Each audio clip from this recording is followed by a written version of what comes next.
Joining me today to talk a little bit more about his amazing trip to Africa recently and maybe a song he wrote as well, I've got Winnipegger Paul Kutcher. Paul, thank you for taking the time. My privilege. Good morning. Good morning. I would love for you to start off, before we get to your song, tell us a little bit about this trip to Africa that your church took to Eswatini, if I'm saying it right, Africa. That is correct, yeah. Okay, great. So Eswatini is a small country that is basically surrounded by South Africa. It's at the northeast corner, and then there's a little bit of Mozambique bordering the northeast corner of the country. It is the country which in all the world has been the most negatively affected by HIV/AIDS. So what that looks like on the ground is that there's this entire swath of the population, basically from young adult to middle age, that is just gone. So what you have is all of the children, basically, at least in the rural areas where we're interested in, being raised by their grandparents.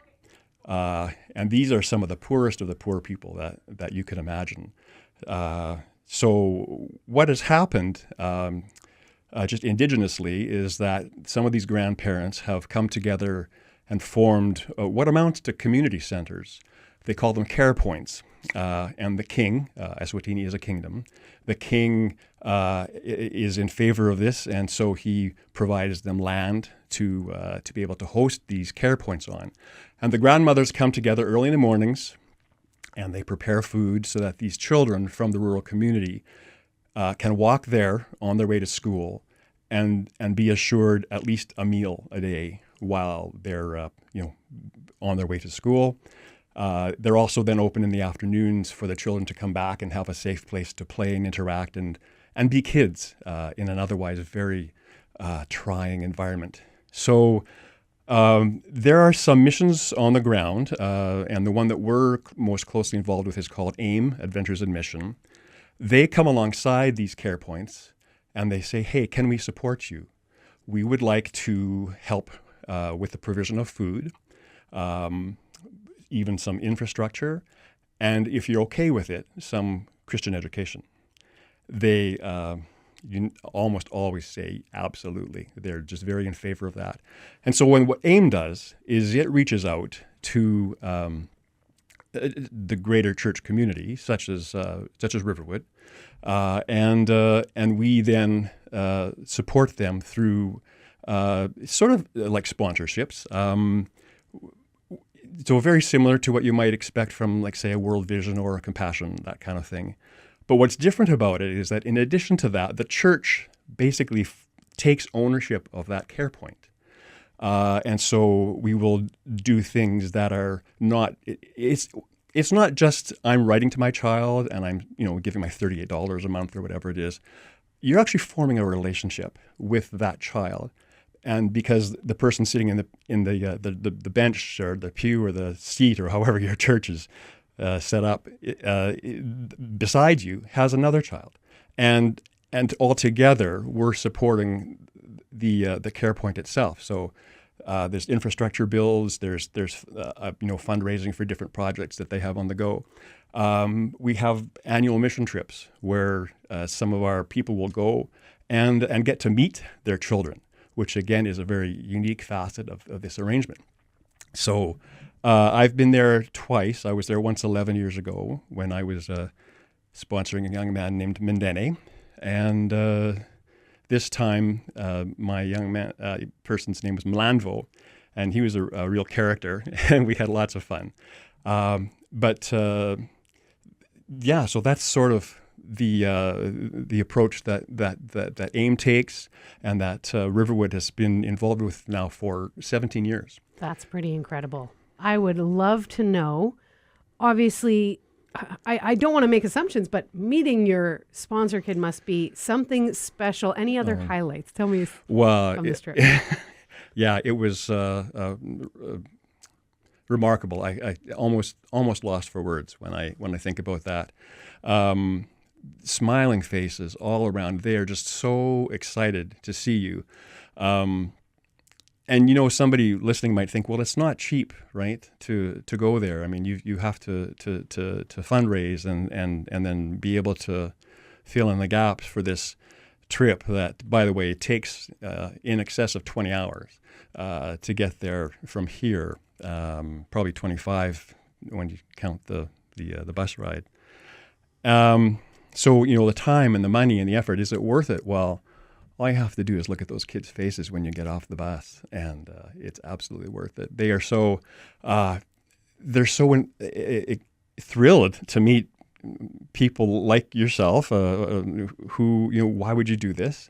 But I think the most important thing for them is that they know that somebody halfway across the world cares about them and loves them and is praying for them and is supporting them enough to make the effort to actually come and see them. So that's, I think, another unique facet of the Adventures in Mission approach and what we're doing at Riverwood.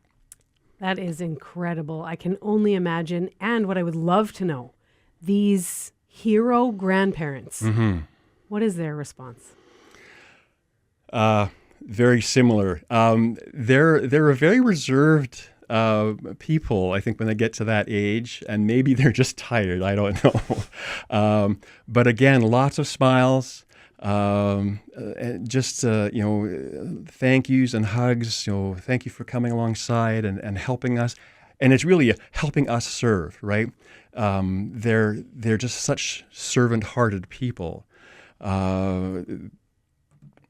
That's incredible. Yeah. I love it. When did you go on this trip? It was in May this year. Nice. Yeah. So just how kind of long? coming into their winter. Okay. So it was a chilling, I think, 17 degrees Fahrenheit or Celsius. Or Like a nice fall day here. Pretty much. Yeah. Right on. Now I know you went 11 years ago. You went again this year. Yes. I'd love to know, was there anything that you learned on this trip that you didn't know even though you had been before? I think I wasn't quite as aware of some of the just the structure, the whole community structure, how things work. I also had forgotten a lot of things, like just how terribly rough and bumpy the roads are. Bumping your head on the van? Oh, yeah, absolutely. Yeah, left and right. There was one of the fellows had some kind of a article hanging from his rearview mirror, and it was swinging side to side as we were going. And yeah, they really shakes your bones, the roads. I think, the first time I went, I was just so, I think I was just struck by the poverty.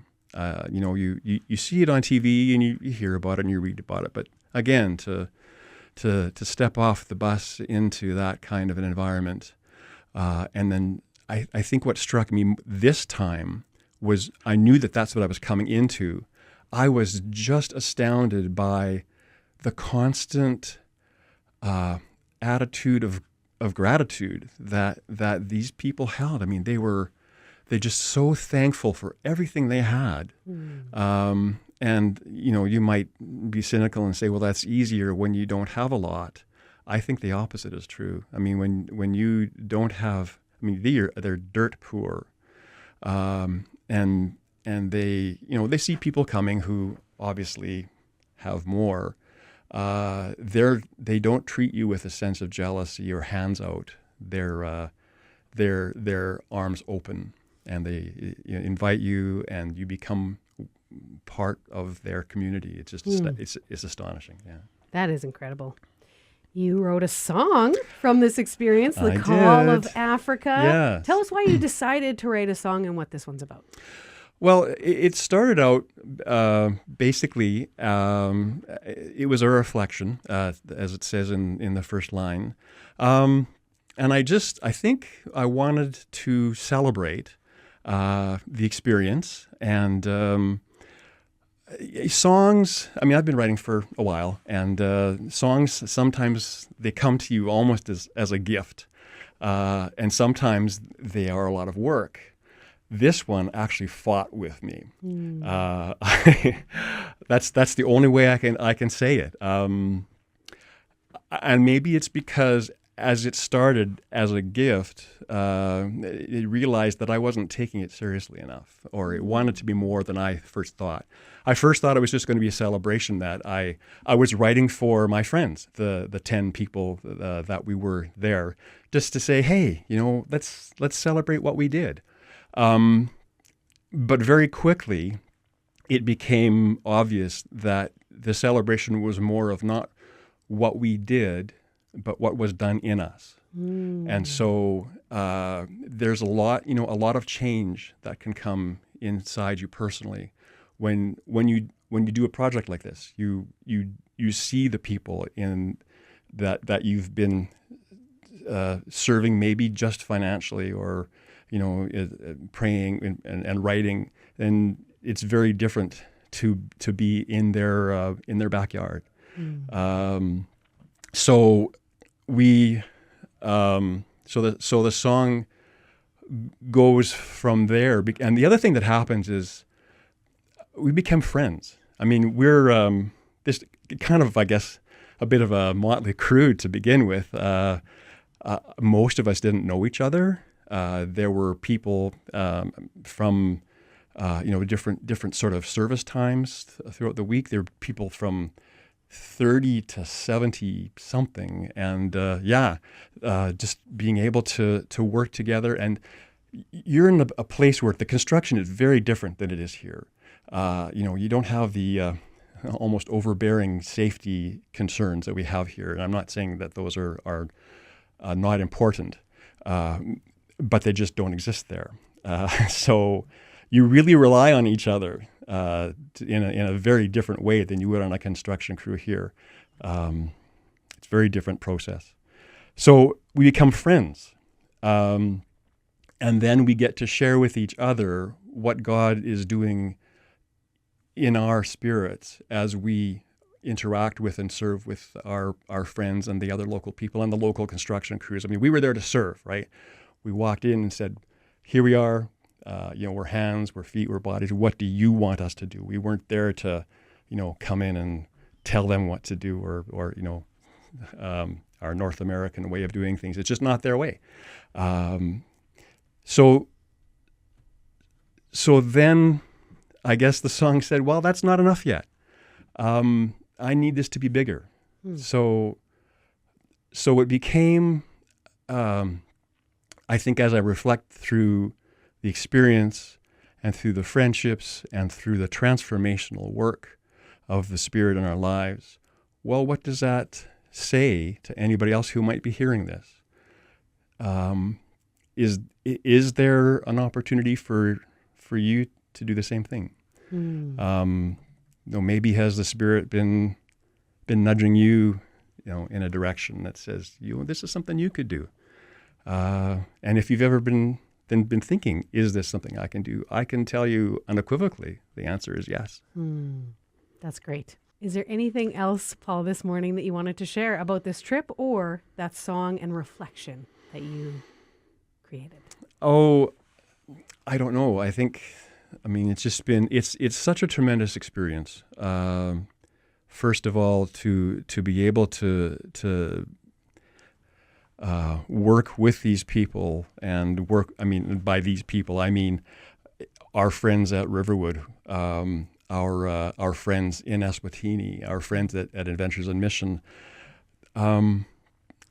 It's an awesome privilege to be able to feel that you are doing something that's bigger than yourself, to be able to be used of God. And I know that I don't try to.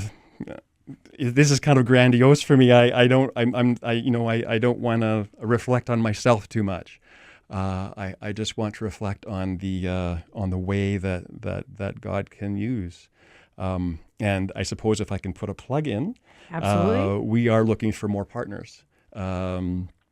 If there is anybody out there who's hearing this, a pastor perhaps, or somebody else who is just very interested, reach out to Pastor Todd at Riverwood. We're looking for new churches because there's a lot of care points there that are still not sponsored and so struggling. So that would be great if you could do that. Well, we will let all our listeners know. And I will say one of the best things about my job is just putting it out there and seeing what God does. Like, Absolutely. He's the one who does it, right? He moves in hearts. And so Absolutely, yeah. we leave it in his hands, and we're excited to see what he does with it. Thank you. Thank you so much for taking the time today, Paul. My privilege.